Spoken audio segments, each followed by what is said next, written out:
Sesungguhnya yang aku takutkan kepada saudaramu ini, maka Allah akan menghisap 2 dirham atas kekurangan yang ada pada dirinya. Dan aku takut dia terjatuh ke dalam neraka Allah Subhanahu wa taala. Malam yatafarraqa, sebelum mereka berpisah di antara penjual dan pembeli.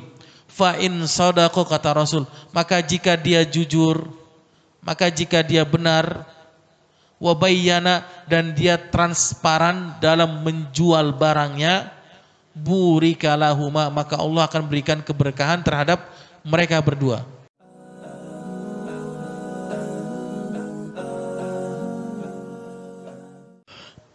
Assalamualaikum warahmatullahi wabarakatuh. Bismillah, alhamdulillah, wassalatu wassalamu ala rasulillah, nabiyina al-karim al-muslima wa mawala Muhammad ibn Abdullah salatullahi wa salamuhu, ballagha risalah wa addal amanah wa nasahal ummah wa jahada fillahi haqqa jihadih hatta tarakana alal bayda lailuha kanahariha la yazigu anha illa halik.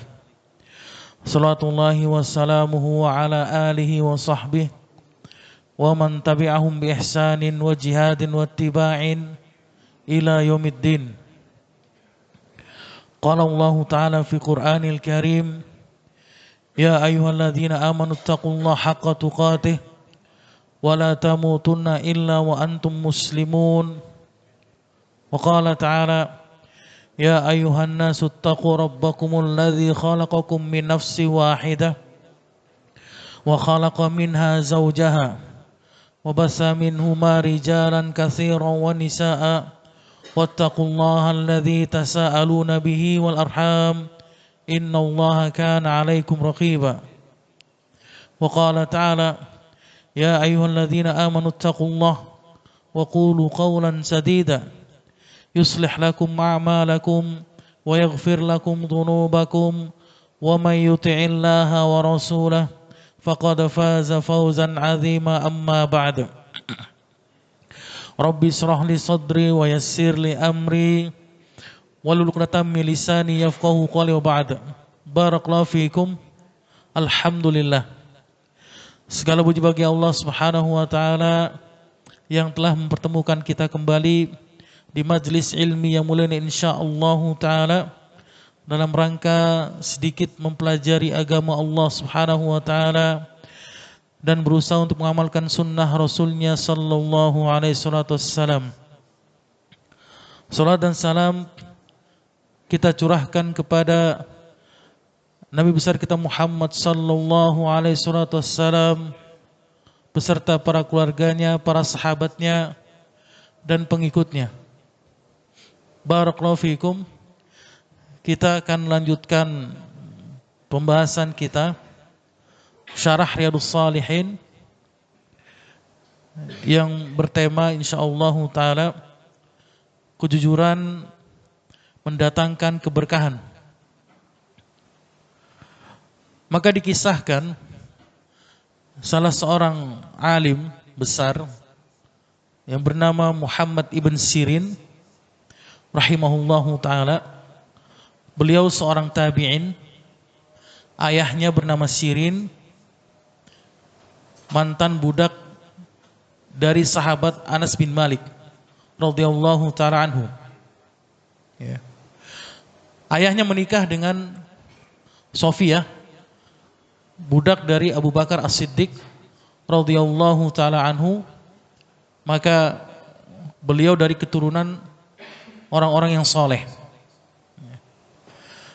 Maka Muhammad ibn Sirin bersama dengan ayahnya hijrah ke Basrah ketika itu. Kebiasaan para alim ulama terdahulu, mereka di siang hari mereka berdagang, berbisnis. Di malam hari mereka mengajarkan agama. Ini kebiasaan dari Al-Imam Muhammad ibn Sirin. Maka suatu ketika beliau ditawarkan oleh muridnya untuk menjual keju yang didatangkan dari negeri barat. Ditawarkan kepada Muhammad bin Sirin dengan keuntungan yang sangat besar, yaitu 40.000 dirham. Ini kalau dirupiahkan sekitar puluhan juta. Jadi Muhammad bin Sirin, beliau diperbolehkan untuk membeli dengan harga yang murah, kemudian mendapatkan keuntungan berlipat dari hasil penjualan tersebut. Akan tapi karena kejujuran beliau dalam bersikap dan dalam beramal, beliau menanyakan kepada muridnya tersebut, "Wahai Ibnu akhi, wahai saudaraku, apakah engkau yakin keju yang engkau jual ini halal dan baik untuk kaum muslimin? Maka jika engkau bersumpah atas nama Allah, maka aku akan menjual keju yang engkau berikan kepadaku."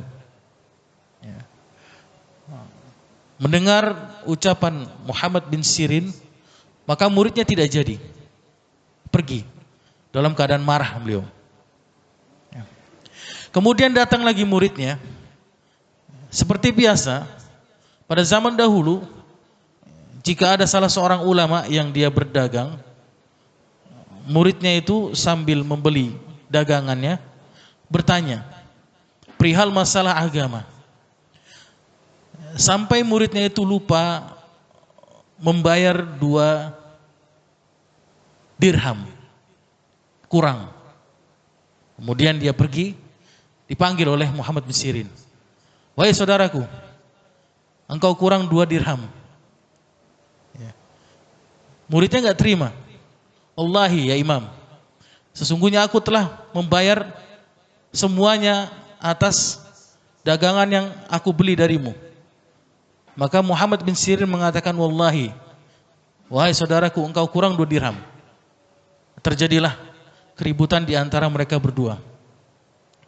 Maka seluruh murid-muridnya beliau mendengarnya, dan muridnya yang kurang 2 dirham malu akhirnya membayar kekurangan kepada Al-Imam Muhammad bin Sirin.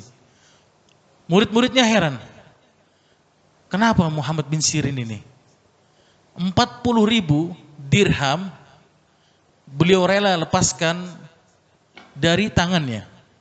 Adapun 2 dirham yang menurut mereka ini sepele, beliau sampai rela bersumpah atas nama Allah untuk mengambil haknya.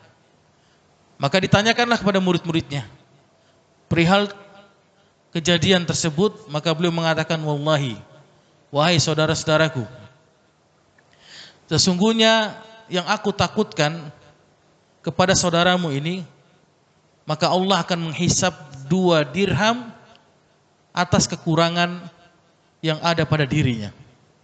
Dan aku takut dia terjatuh ke dalam neraka Allah Subhanahu wa taala." Antum perhatikan di sini. Ini waroknya ulama, imam besar. Bahkan kisah yang lain, Al-Imam An-Nawawi rahimahullahu taala suatu ketika ingin membeli seekor kambing dari tetangganya. Maka ketika dia ingin membeli kambing, ternyata apa? Kambingnya hilang, dicuri. Maka antum perhatikan, Al-Imam Nawawi selama 1 bulan penuh beliau bertekad untuk tidak membeli kambing dari tempat beliau tinggal. Ditakutkan ketika dia membeli kambing, yang dia beli adalah kambing dari hasil curian tetangganya. Yang itu bisa bayangkan di sini. Ini kewaraan, kejujuran, kebenaran sikap seorang ulama. Maka kita kembali kepada kisah Muhammad bin Sirin rahimahullahu taala.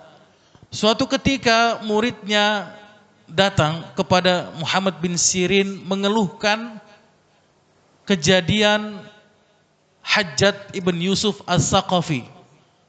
Beliau salah seorang gubernur di Basrah. Ini kisahnya masyhur. Beliau suka menzalimi, suka menyiksa, membunuh bahkan. Membunuh para ulama. Kemudian muridnya enggak senang kepada Hajjaj bin Yusuf As-Saqafi dengan mencela, mencerca Hajjaj. Hajjaj sudah meninggal. Sudah meninggal beliau.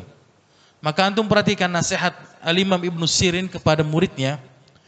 Seraya mengatakan, sah ya bena akhi. Wahai saudaraku, tahan lisanmu, jaga lisanmu. Wa innal Hajjaj aqbala ala rabbih. Sesungguhnya Hajjaj telah bertemu kepada Rabbnya. Wa innaka taqdamu ala Allahi yaumal qiyamah.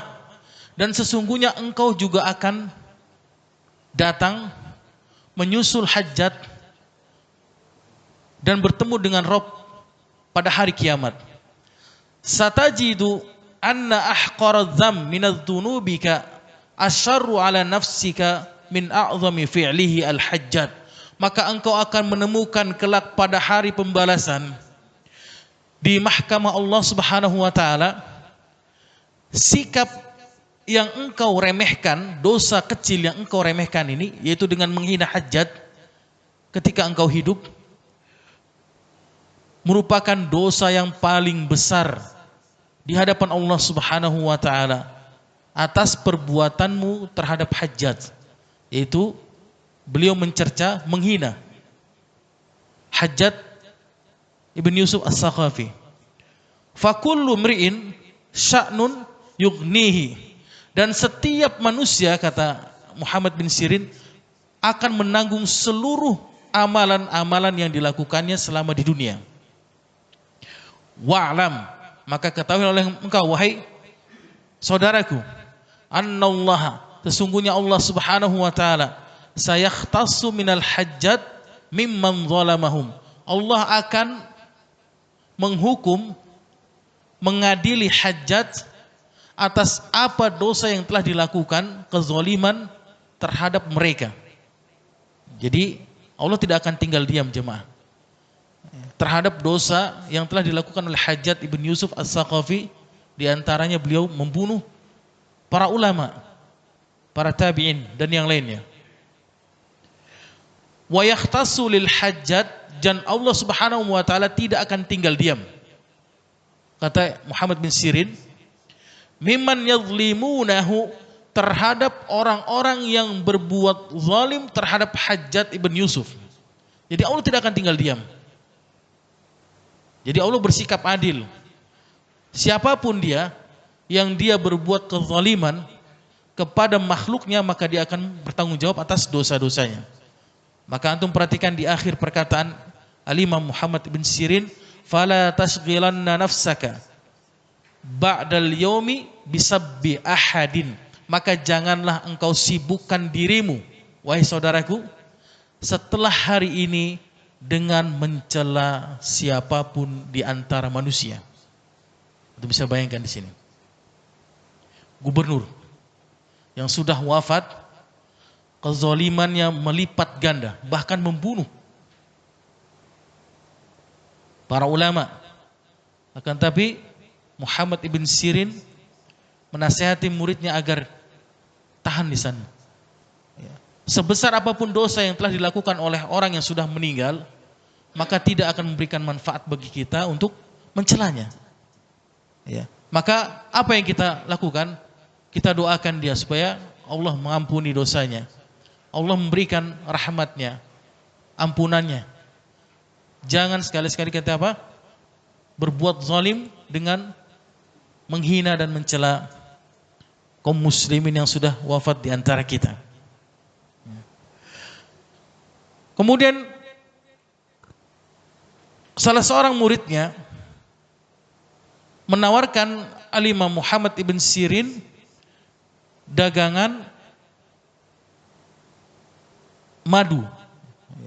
Satu besar gentong ini sebesar 250 kilo.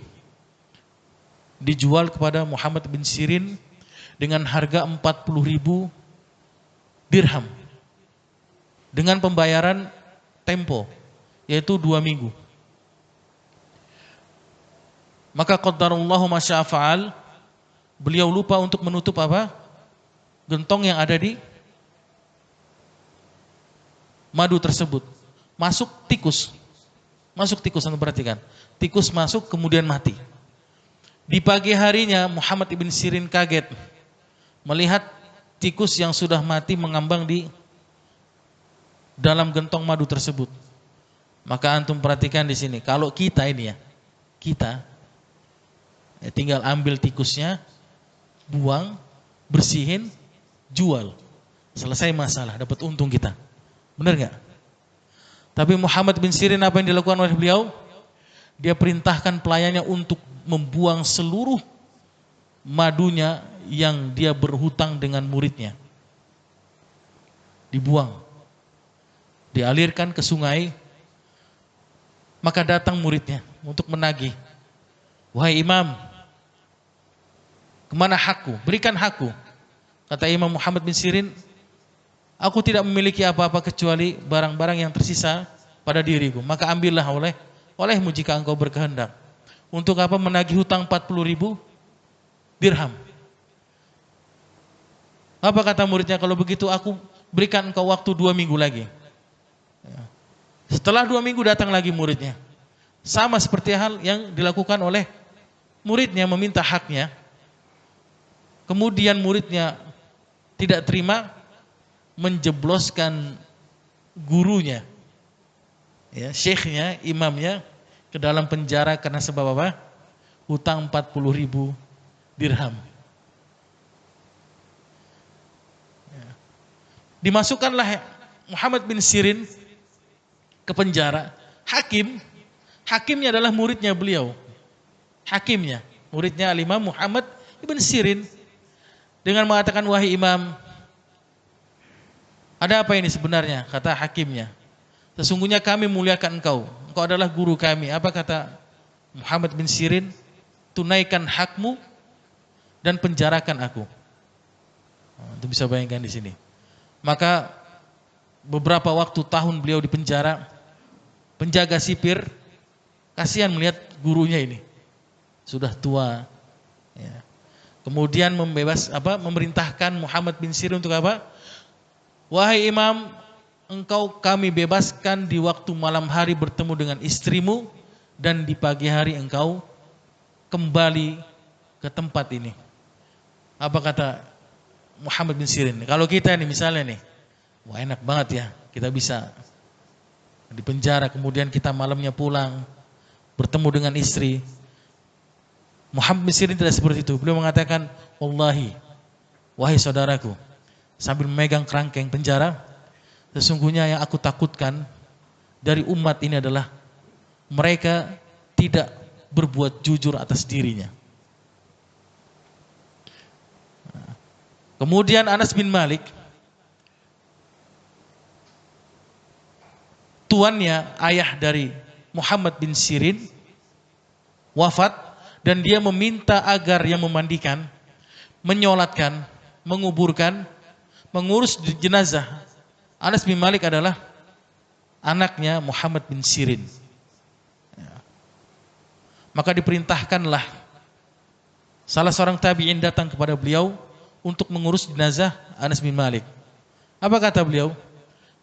Wallahi, demi Allah, aku tidak akan keluar dari penjara ini kecuali hutang-hutangku dilunasi oleh kalian. Maka antum bayangkan di sini, karena kejujuran beliau dalam bersikap, dalam berkata, seluruh murid-muridnya yang berada di Basrah mengumpulkan uang lebih dari 40.000 dirham melunasi hutang Al-Imam Muhammad ibn Sirin, dan untuk apa? Memandikan, mengurus jenazah Anas bin Malik radhiyallahu taala anhu. Maka bisa kita ambil kesimpulan dari kisah yang mulia ini, di antaranya adalah sikap jujur. perbuatan jujur ini datang dari dirinya dan dapat mendatangkan keberkahan, kemuliaan yang ada pada seorang muslim. Kejujuran. Taib. Maka kita kembali kepada pembahasan dari Sahabiul Jalil Hasan bin Ali ibn Abi Thalib radhiyallahu taala anhu, bahwasannya beliau mengatakan, hafidtu min Rasulillah sallallahu alaihi wasallam, aku pernah mendengar dari Rasul yang mulia alaihi wasallam, beliau bersabda, da' ma yaribuka ila ma la yaribuk.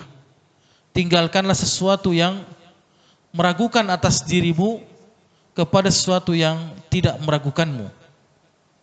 Fa inna sidqa tuma'ninatun wal kadhiba ribatun.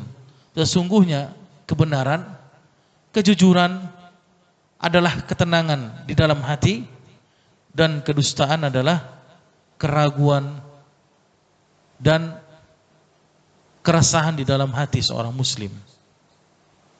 Ya. Maka dapat kita ambil hikmah, pelajaran faidah dari hadis yang mulia ini. Maka di antara pelajaran yang kita ambil, di mana kita ragu dalam berbuat, dalam bersikap, maka hendaklah kita tinggalkan keraguan untuk mengambil apa yang kita yakini. Ya. Dicontohkan oleh Syekh, misalkan ada salah seorang yang dia sholat Isya 4 rakaat. Kemudian ketika rakaat kedua, rakaat ketiga, dia ragu apakah dia sudah sholat 3 atau 2 rakaat. Maka di sini kita wajib memilih, meninggalkan sesuatu yang ragu dan mengambil yang kita yakini, yaitu memilih yang lebih dekat kepada keyakinan kita untuk menyempurnakan 1 rakaat dari bilangan rakaat yang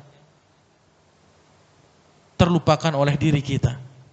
Ini salah satu di antara hikmah faidah yang dapat kita ambil dari hadis yang mulia tersebut. Sebagaimana kaidah mengatakan, al-yaqinu la yazulu bisyak. Keyakinan seorang tidak akan menghilangkan keraguan-raguan yang ada pada dirinya. Ya. Dengan kita yakin, maka akan menghilangkan keraguan. Kemudian hadis yang selanjutnya dari Sahabiul Jalil Sufyan,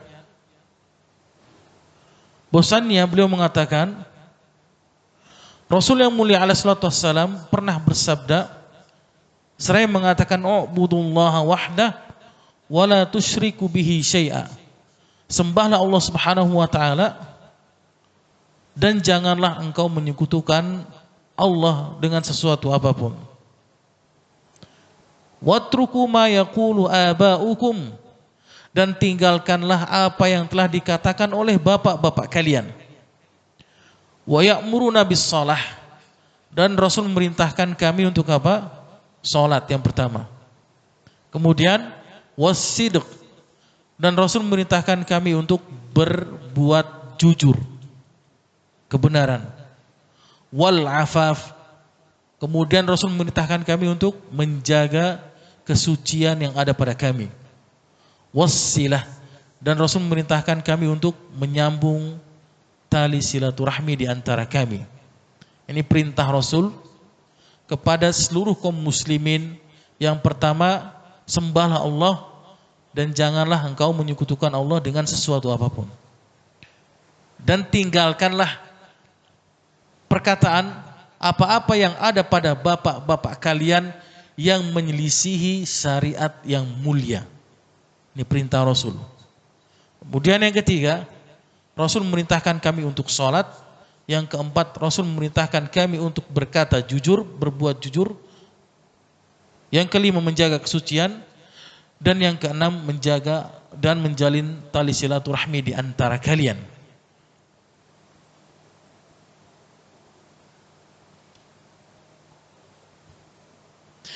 Kemudian hadis selanjutnya,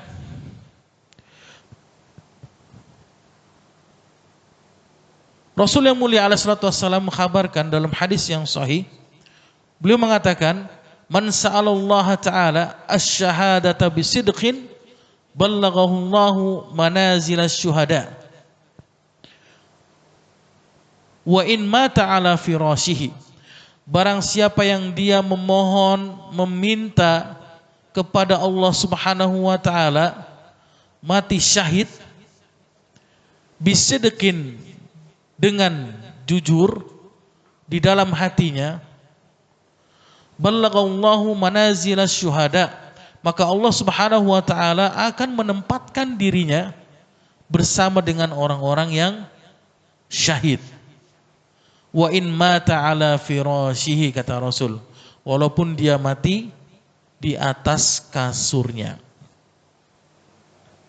Ini janji Allah Subhanahu wa taala.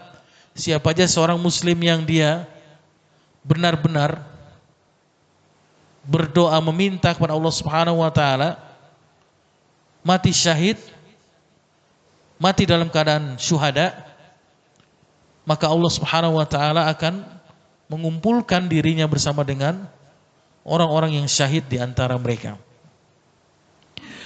Maka para ulama rahimahumullahu taala menjelaskan yang dimaksud dengan wasyuhada, orang-orang yang syahid,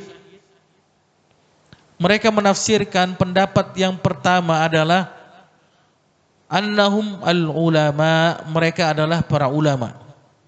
Jadi orang-orang yang syuhada di sini yang paling dekat kepada penafsiran adalah para ulama. Wala syakka annal ulama, dan tidak diragukan lagi bahwasannya para ulama hum syuhada, mereka adalah orang-orang yang syahid di jalan Allah. Fayashhaduna bi anna Allah ta'ala arsala rasulahu bil huda. Mereka bersaksi, mereka mempersaksikan bahwasannya Allah Subhanahu wa taala mengutus para rasulnya di atas hidayah, petunjuk dan agama yang benar. Wa hadza wajibun wa hadza mustahab, dan karena sebab para ulama tersebut dengan lisan mereka menyampaikan ini wajib, ini mustahab, ini makruh, dan ini yang haram. Maka penafsiran yang pertama adalah orang-orang yang syahid di jalan Allah Subhanahu wa taala adalah para ulama. Kemudian di antara orang-orang yang syahid di jalan Allah Subhanahu wa taala dijelaskan oleh para ulama menafsirkan, yaitu orang-orang yang mati terkena penyakit berbahaya seperti penyakit menular, penyakit taun, atau kita sebut ini dengan apa yang ada pada kejadian kita ini, yaitu COVID dan sebagainya.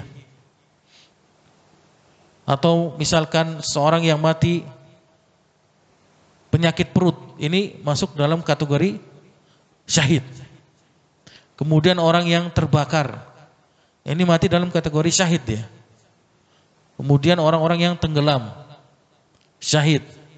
Kemudian orang-orang yang tertimpa runtuhan bangunan, ini masuk syahid, atau tertimpa runtuhan kendaraan ataupun yang lainnya. Dan yang terakhir, para wanita yang melahirkan kemudian meninggal, ini termasuk dari syahid. Kemudian penafsiran yang ketiga dijelaskan oleh para ulama, yang dimaksud dengan syuhada, orang-orang yang syahid adalah mereka yang terbunuh di jalan Allah Subhanahu wa taala. Ini yang benar-benar berperang di jalan Allah Subhanahu wa taala, maka dia dikatakan syahid. Yang keempat, yang dikatakan sebagai orang-orang yang syahid adalah orang-orang yang terbunuh untuk membela harta dan nyawanya dari orang-orang yang merampas haknya. Ini dikatakan sebagai orang-orang yang syahid.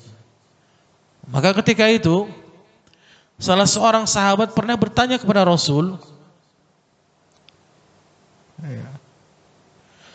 "Araita ya Rasulullah in ja'ani syakhsun yatlubu mali." Bagaimana menurut engkau wahai Rasulullah jika ada salah seorang yang dia datang kemudian merampas hartaku, kata sahabat tersebut. Apa kata Rasul? La tu'tihi malak. Jangan engkau berikan hartamu. Jadi kalau misalkan ada jambret di luar, ada orang yang begal, kemudian orang-orang yang ingin mencuri, mengambil paksa harta kita, maka jangan kita berikan harta kita. Faqala, kemudian sahabat tersebut bertanya lagi, araita in qatalani, bagaimana jika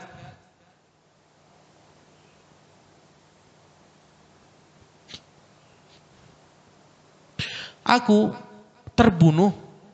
Apa kata sahabat? Kata Rasul, fa innaka syahid. Maka sungguhnya engkau mati dalam keadaan syahid. Kemudian sahabat tersebut bertanya lagi, bagaimana kalau misalkan aku yang membunuhnya? Ya. Jadi kalau misalkan dia terbunuh oleh begal, kemudian jambret, kemudian orang yang merampas, maka dia mati syahid. Bagaimana kalau misalkan dia yang membunuh begal tersebut? Maka apa kata Rasul? Huwa finnar. Maka dia tempatnya di neraka Allah Subhanahu wa ta'ala. Ini termasuk penafsiran yang keempat yang dijelaskan oleh Rasul yang mulia terhadap penafsiran syuhada, orang-orang yang syahid. Kemudian penafsiran yang kelima dari orang-orang yang syahid adalah orang-orang yang dia terbunuh dalam keadaan terzolimi. Banyak ya kisah kaum muslimin ya, di antara kita yang dia nggak tahu sebab atau kejadiannya, tiba-tiba dia mati ditembak, ya kan? Maka ini termasuk dari syahid, termasuk dari orang-orang yang syuhada di jalan Allah Subhanahu wa ta'ala. Taib.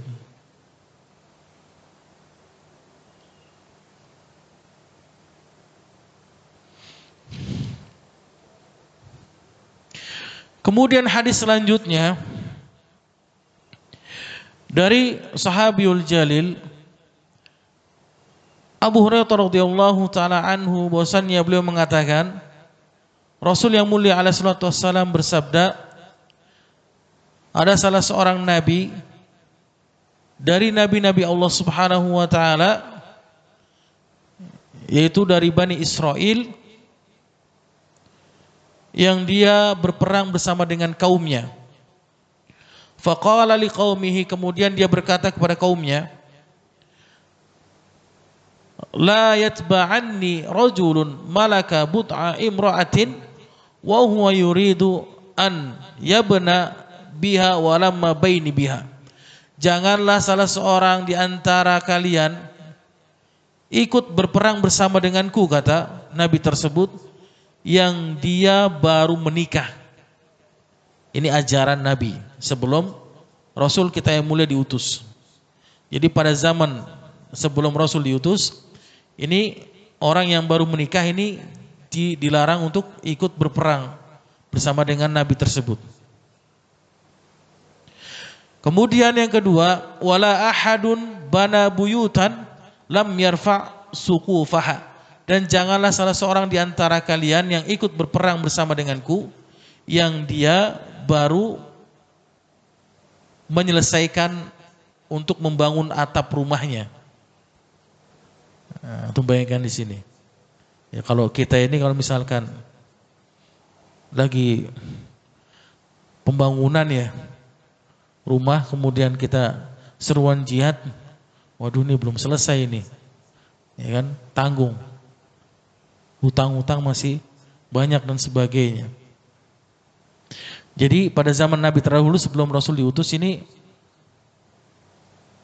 Yang kedua adalah orang-orang yang ketika dia membangun rumah belum menyelesaikan bangunannya, maka dia dilarang untuk ikut berperang bersama dengan Nabi tersebut.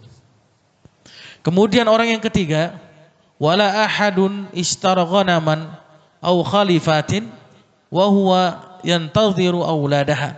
Dan janganlah salah seorang di antara kalian yang dia ikut berperang bersama denganku yang hewan ternaknya dalam keadaan bunting atau untanya dalam keadaan hamil besar. Nah, ini tidak boleh, dilarang untuk ikut berperang bersama dengan Nabi terdahulu. Faghaza fadana minal qaryati salatal asri. Kemudian Nabi tersebut berperang bersama dengan kaumnya. Sampailah dia ke suatu tempat setelah sholat asar mendekati sholat maghrib. Faqala li syamsi, kemudian Nabi tersebut berkata kepada matahari, innaki ma'muratun wa ana ma'murun. Sesungguhnya engkau adalah hamba yang diperintahkan oleh Allah dan aku juga diperintahkan oleh Allah Subhanahu wa taala. Maka Nabi tersebut berdoa, Allahumma hbisha alaina wahai Rabb, tahanlah sinar matahari tersebut bagi kami. Fahubisat hatta fatahallahu alaihi. Maka matahari tersebut menahan dari terik sinarnya sampai Nabi tersebut memenangkan peperangan. Fajama'al ghanaim, kemudian Nabi tersebut mengumpulkan seluruh harta ghanimahnya. Faja'at ya'nin nar litakuluha, maka datang api dari atas untuk membakar harta rampasan tersebut. Dan tidak jadi membakarnya karena Nabi memerintahkan api tersebut untuk kembali. Faqala Nabi, maka Nabi tersebut mengatakan kepada kaumnya, inna fikum gululan, sesungguhnya di antara kalian ada orang-orang yang menipu di sini. Hayo jujur, kata Nabi tersebut. Falyubayyi'ni min kulli qabilatin rajulun, maka hendaklah di antara kalian bersumpah, di antara qabilah di antara kalian bersumpah kepadaku, kata Nabi tersebut. Falaziqat yadu rajulin biyadihi, ketika dia bersumpah, orang tersebut tangannya menempel kepada tangan Nabi dan tidak bisa melepasnya. Faqala, kemudian Nabi tersebut mengatakan, fiikum al-ghulul, kalianlah yang telah berbuat curang. Jadi Nabi ini tahu, ya, karena wahyu yang Allah berikan kepadanya, mukjizat, itu ketika kaumnya itu bersumpah, maka tangannya seketika itu menempel karena kebohongan, kedustaan yang ada pada orang tersebut. Falyubayyi'ni qabilatuka falaziqat yadu rajulaini aw salasati biyadi, maka hendaklah kalian bersumpah kepadaku, 2 orang atau 3 orang di antara kalian untuk berkata jujur. Sama seperti yang pertama, kedua orang atau ketiga orang tersebut ketika dia bersumpah, maka tangannya menempel kepada Nabi tersebut dan membuktikan bahwasannya orang-orang ini adalah orang-orang yang berdusta, yang telah mengambil harta rampasan yang dicuri oleh mereka, yang dikumpulkan oleh Nabi tersebut, yaitu berupa apa? 1 kepala sapi, ya, terbuat dari emas. Maka Nabi tersebut meletakkan di tengah. Faja'atin nar, maka datanglah api dari atas untuk membakar semua harta rampasan yang ada pada mereka. Maka inilah sebab tidak dihalalkan bagi mereka ghanimah, harta rampasan pada zaman Nabi sebelum Rasul yang mulia diutus kepada kaum muslimin di sini. Tsumma ahallallahu lanal ghanaim, kemudian Rasul mengatakan, kemudian Allah Subhanahu wa taala menghalalkan kami ghanimah, harta rampasan. Lamma ra'a dha'fana, ketika Allah melihat kelemahan yang ada pada diri kami. Ya, jadi kelemahan yang ada pada umat Islam, ya, mereka terfitnah dengan harta rampasan. dan kekurangan yang ada pada umat Islam, maka Allah menghalalkan ghanimah, harta rampasan yang ada pada kami. Ini sebab karena apa? Karena kemuliaan dan rahimnya Allah Subhanahu wa taala terhadap umat Islam. Dilihat mereka adalah orang-orang yang lemah, orang-orang yang kekurangan, maka Allah menghalalkan ghanimah bagi mereka di sini.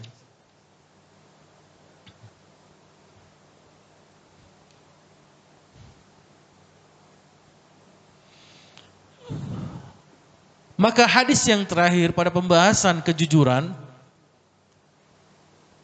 dari Sahabiul Jalil Hakim bin Hizam radhiyallahu taala anhu, bahwasanya beliau mengatakan, qala Rasulullah sallallahu alaihi wasallam, Rasul yang mulia alaihi wasallam bersabda, al bai'ani bil khiyar ma lam yatafarraqa fa in sadaqa wa bayyana burika lahuma fi bai'ihima. Penjual dan pembeli, kata Rasul, diberi kesempatan pilihan malam yatafarraqa, sebelum mereka berpisah di antara penjual dan pembeli. Fa in sadaqa, kata Rasul, maka jika dia jujur, maka jika dia benar, wa bayyana, dan dia transparan dalam menjual barangnya, burika lahuma, maka Allah akan berikan keberkahan terhadap mereka berdua, penjual dan pembeli. Wa in katama, maka jika dia tidak jujur, menyembunyikan, merahasiakan cacat yang ada pada barang tersebut, wa kadzaba, dan dia berdusta, muhiqat barakatuh, maka Allah akan menghapus keberkahan yang ada pada barang dagangan mereka berdua di sini. Ini hadis ini sama dengan yang dikisahkan tadi, kisah dari Muhammad ibn Sirin rahimahullahu taala. Maka dari hadis yang mulia ini dapat kita ambil pelajaran, yaitu ada 4 macam transaksi. Kata Syekh Shalih Al-Utsaimin rahimahullahu taala, ada 4 cara macam transaksi jual beli yang diajarkan oleh Rasul kita yang mulia alaihi salatu wassalam. Maka cara yang pertama, kata Syekh, imma an yasbutal khiyar lahuma wa dhalika 'indal bai'il mutlaq alladhi laysa fihi syartun yakunul khiyaru lahuma lil ba'i wal mushtari wa kullu minhuma lahul haqq an yafsakha al 'aqd. Cara yang pertama, kata Syekh, keduanya memberikan pilihan kepada yang lainnya, yaitu terjadi pada jual beli secara mutlak antara penjual dan pembeli di sini, yang tidak ada syarat di dalamnya. Dan kata Syekh, penjual atau pembeli di sini boleh membatalkan akad jual belinya kalau tidak ada syarat di antara jual beli di antara mereka. Contohnya apa? Ya, misalkan penjual menawarkan barangnya kepada pembeli berupa mobil, ya, dengan harga sekian. Tidak ada syarat di antara mereka berdua. Ya, kemudian dibelilah oleh pembeli dengan harga yang telah disepakati. Kemudian dia pulang, dilihat mobilnya ada apa? Ada cacatnya, ada ilahnya, cacat, kekurangan dari mobilnya, yaitu misalkan joknya udah mulai nggak bagus, warna mobilnya sudah mulai kusang. Maka pembeli ini boleh apa? Mengembalikan mobil tersebut karena tidak ada syarat di awal dari akad mereka. Ini macam yang pertama. Ini terjadi dalam apa? Jual beli mutlak, ini sudah sering dilakukan oleh kaum muslimin. Jadi seorang penjual ini nggak boleh marah, ngerti nggak? Paham nggak antum? Kalau emang tidak ada syaratnya di awal akad, maka kalau misalkan pembeli ini ingin mengembalikan, ya udah, tidak berhak penjual untuk menahannya. Dan tidak berhak penjual untuk apa? Memotong uang dari pembelian tersebut. Ini yang pertama. Kemudian yang kedua, wa imma an yatabaya'a ala alla yakuna al-khiyar li wahidin minhuma wa hina idzin yalzamul bai' li mujaradil aqd wa la khiyara li ahadin. Yang kedua, keduanya berjual beli dengan tidak ada tawar-menawar di antara mereka berdua. Dan di dalamnya sehingga yang ada hanya apa? Akad tanpa ada pilihan atau penawaran. Maka ini terjadi bagaimana? Penjual menjual di supermarket atau di mall. Nah, ini pembeli tidak boleh menawarnya. Nah, penjual sudah menetapkan harga sekian dan syarat seperti ini, maka kalau pembeli ingin membelinya silakan, kalau tidak ingin silakan cari tempat yang lain. Ini cara jual beli yang kedua. Ya. Kemudian cara jual beli yang ketiga, wa imma an yatabaya'a ala anna al-khiyaru lil ba'i wahdah dunal mushtari wa huna yakunul khiyar lil ba'i wal mushtari la khiyara lahu. Yang berhak untuk memberikan pilihan hanya penjualnya saja. Jadi penjual di sini berhak untuk memilih atau menetapkan siapa yang ingin dijual barangnya oleh pembeli di sini. Tanpa pembeli yang dia tidak berhak untuk memilih. Ya. Contohnya seperti apa di sini?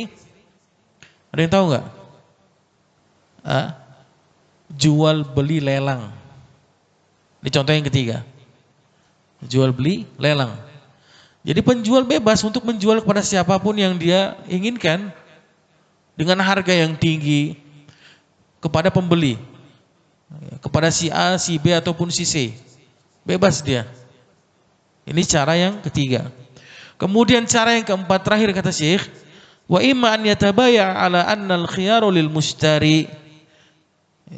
Terjadi jual beli di antara penjual dan pembeli, dan yang berhak untuk memilih pilihan adalah pembeli di sini, dan penjual tidak ada pilihan baginya atas jual beli yang ada pada mereka berdua. Yakunul khiyaru lil mushtari wa laysa lil ba'i. Dan pilihan ada pada pembeli bukan pada penjual. Ini contohnya apa? Ini tahu nggak? Contohnya ya kita kalau kita misalkan mau beli buah atau mau beli apapun, ya, mau beli mobil di showroom, ya, maka pembeli ini berhak untuk membeli dimanapun. Terserah pembeli. Penjual tidak ada hak pilihan untuk memaksa pembeli untuk membeli pada dirinya. Maka antum perhatikan di sini yang dimaksud dengan wa in shadaqa, maka jika dia benar, wa bayyana, dan dia transparan kata Syekh, yang dimaksud wa in shadaqa di sini adalah maka hendaklah penjual mengatakan sifat-sifat barang dagangannya dengan sifat yang terpuji. Ini yang dikatakan sebagai wa in shadaqa, jika dia benar, jika dia jujur.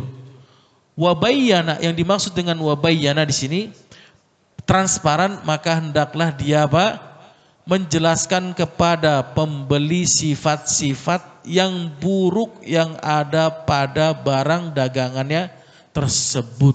Dicontohkan oleh Syekh, salah seorang membeli mobil di showroom mobil, kata Syekh, kemudian pedagangnya mengatakan silakan Pak dipilih, silakan dicoba, boleh bawa mekanik, terserah Bapak, mobil ini bagus, mobil ini keluaran terbaru, mobil second. Maka apa kata Syekh? Maka perkataan ini termasuk dari berdusta, dari berdagang. Ini sering terjadi di antara kita, paham gak antum? Silakan Bapak boleh bawa mekanik. Karena apa? Karena dia tidak transparan. Bayyana, tidak menjelaskan cacat yang ada pada mobil tersebut. Kalau seandainya dia mengatakan